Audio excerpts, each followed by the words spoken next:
Welcome to Tonight here to another Topic of the Week video. And this week I'm going to be talking about the Mummy movies.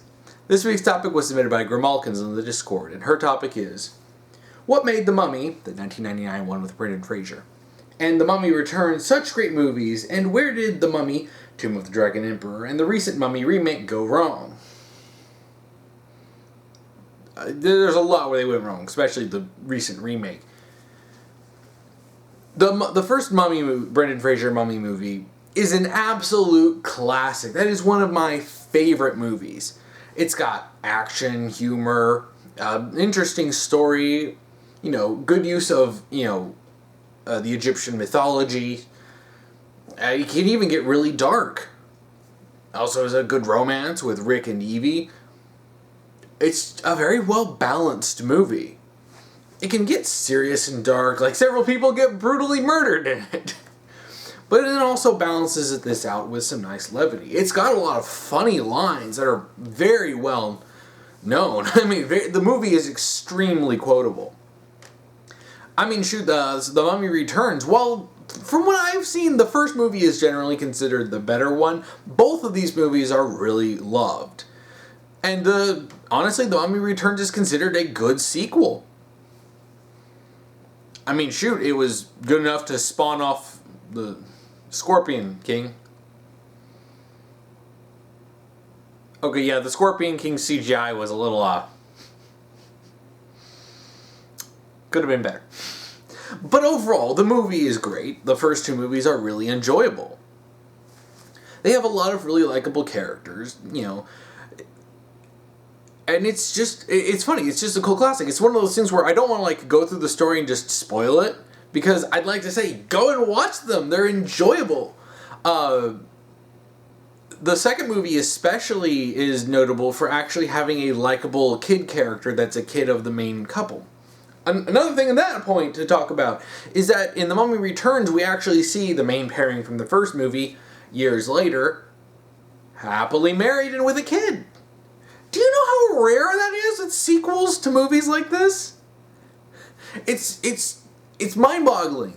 Because so many times when you're watching a movie, like sequels, and especially in action movies, you'll have the main character and then the love interest. And then all too often, the character either gets a new love interest or they don't get another love interest. It's usually just getting a new one. But the old love interest is usually just thrown to the side. This happens in a different way. Sometimes they're just put on a bus. They broke up, or they even get killed off sometimes, and it's like, why would you do this? And it always feels really mean-spirited. Like, there are so many ways you can handle if you say a lot of times you can't get the actress back to play the love interest. So just write a story that doesn't involve them. I mean, especially when they kill them off, it's like, really? Did you need to do that? I mean, and even sometimes that's not even the issue. They just don't have the old love interest back. So all that build up and romantic, stuff before them getting together, completely meaningless. And it's really kind of frustrating. It's like, okay, well then what was the point? And especially when there was actually something good there, it's like, why would you throw this all out? It's stupid. I mean, a lot of movies do this. Miss Congeniality 2 was really awful about that. When they got rid of the previous movie's love interest in such a stupid way. But that's one of many sins in Miss Congeniality 2, and this isn't talking about that. But yeah, you have Rick and Evie having been happily married. The original actors are still playing the part, which this will come up later. And you've had their kid, Alex, who's likable. He's a kid. He could be a bit of a brat, but he's 10? He's a kid. He's also he feels like he is the kid of Rick and Evie. He kind of looks a little like Rick, but he's also got that bit of Evie where he knows how to read hieroglyphs and stuff. So he kind of got that intelligence from her. But that scruffy, tough attitude from his dad. So it's it makes him feel like an actual kid and not just one of those lame copy-paste next-gen kids like Baruto It's actually really, it's shocking just how simple this is. Oh, let's just have them married, happily married with a kid. And then something dramatic just happens. Like, oh, it's the return of Motap. And it's like, oh, there's all this drama again. It's like, oh, nice, great, yeah, fantastic. Is this really that hard, Hollywood, to just do that? It's like, people aren't going to get bored seeing these characters be happy. In fact, people really want to. I've talked about this numerous times. People enjoy seeing these characters who we saw fall in love continue to be happy. I mean, you see even in movies like National Treasure 2, which they get the actor and actress back, but then they contrive drama between them just so they can get them back together. It's like, we don't want to see them continually break up and get back together, because that doesn't really speak to a stable relationship. It's like, we see them go through and they get their romantic development and they fall in love, like we saw with Rick and Evie in the first movie, or with National Treasure, you saw the main two characters fall in love, and then you cause drama to screw it up. It's like, this is something, like, even though I do enjoy the first Mummy movie more than The Mummy Returns, something that I'll always love about The Mummy Returns is that, holy crap, we have a continuation of their romantic development, and then we have this kid who's a likable character, and it's amazing, and it's so funny, and it's something that really does enhance the movie. I mean, it's moving things forward, it's bringing back old characters, it's, introducing new characters, and it all feels really consistent, because it's all based around, the same story with Imhotep, and you have the Egyptian mythology. I mean, and the second one introduces stuff about the Scorpion King, but this is all very consistent within, the stuff with Egyptian mythology. Then you reach the third movie! The Tomb of the Dragon Emperor is... I would hesitate to say it's like one of the worst movies I've ever seen. I've seen some really awful movies. But it's just a baffling sequel. I mean, they didn't get Rachel Weisz back to play Evie. Not off to a good start. They even make like some really cheeky joke about how she doesn't feel like she's the same person or something like that. I remember hating it when I first saw that in the theaters. It's like, So you don't have that real dynamic between Evie and Rick anymore, because the actress is different. So all that history between the actors is not there. And then we see Alex as an adult. I mean, I've seen a lot of people just say that they just felt like they tried to make him a copy-paste of Rick in a lot of ways. And it's like, yeah. But one of the things that really feels the most odd about that movie, more than anything else, is that it's not connected to the Egyptian mythology. Like, The Mummy and The Mummy Returns were both heavily based around the Egyptian mythology. And then you've got this, it's now based around Chinese mummies, which is interesting. It's not something that I think is an inherently bad thing to explore. But it just feels so out of place. Because then you've got the first movie talking about Egyptian mythology. You've got the second movie talking about Egyptian mythology. And third one, Chinese mythology. Oh, well, that's, okay. I mean, they got, like, Jet Li involved, so, I mean, it's not like I don't think that it was really for a lack of trying. I just think that there was a lot of things that came together that just didn't make the movie work. And unfortunately, it just really was one of those lame ends to a trilogy where it wasn't really obviously meant to be a trilogy. I would highly recommend anyone just watch the first two. You're really not missing anything if you don't see Tomb of the Dragon Emperor. I mean, even I remember seeing it when I was younger in theaters. Because, I love the first two movies, and it's like, a third one, this looks cool, and I watch it, even then, I felt just so disappointed in it. it almost felt like one of those things where it could have been good, but it just needed more care. It's been a long time since I've actually seen. It's been a few years, really, since I've seen Tomb of the Dragon Emperor. Just every time I watch it, it's so forgettable. Really, I remember a lot of the first two movies. I even remember a lot of Benny's scenes from the first movie.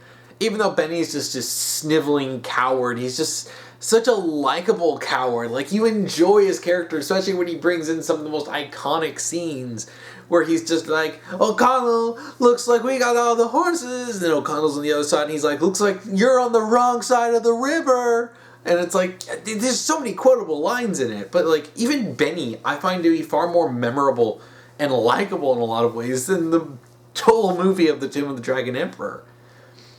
I mean, I feel like it's something that if they had gotten Rachel Weisz back, if they had written Alex in a better way, and they did it in a more consistent way, I feel like they really could have done something that could have at least been decent. I mean, maybe there could have been something good, like Rush Hour 3 is oftentimes considered lesser than Rush Hour 1 and 2, and, yeah, I would say that Rush Hour 2 is definitely the best movie in the Rush Hour trilogy. But at the very least, there are a lot of good things in Rush Hour 3. Even if it is overall not as good. I still enjoy it and will watch all three. But with Tomb of the Dragon Emperor, it just feels like going out with a whimper instead of a bang. It felt like it was trying to go out with a bang, but just... no. But at the very least, I can say it's better than the Tom Cruise Mummy movie. Oh, dear goodness me. That movie. I saw the trailer and I was like, I am never going to see this. I will never see this. Not just because Tom Cruise is crazy. He is. But just because it looks so stupid. It was one of those cheap cash-ins. And they were trying to start the whole dark universe thing to jump on the MCU bandwagon, the whole cinematic universe thing. It's like, because everyone's trying to make a cinematic universe now. Marvel didn't even try when they started doing the MCU. That was just a thing that almost accidentally happened. By the first time they even tried, really, was when they were doing, Avengers. It wasn't even something they initially planned, but now you see these other studios trying to copy the success of the MCU by just doing, just like, hey, if we just try to connect movies, that'll work, right? Well, yeah. But at the very least, even though the MCU turned into a complete dumpster fire starting in Phase 2, the Phase 1 movies in Avengers are great movies. They're good, and they all really work well together. You gotta have good movies as a start. You can't just throw out crap and expect it to just automatically sell. Like with Man of Steel, BVS, Wonder Woman, Aquaman, Justice League. You have all these bad movies. It's like, yeah, you can't just throw in movies and say they connect and then expect them to all succeed. You can't, this whole dark universe stuff fell flat on its face immediately. Because you can tell that they were just trying to throw this movie out going, oh yeah, it's a mummy movie. Hey, remember the Mummy? Yeah, except you're comparing yourself to a fantastic movie that a lot of people really love. And it's completely different. It's not like a remake. It's just this weird, like, they kind of take a few base ideas from it and just make something entirely different.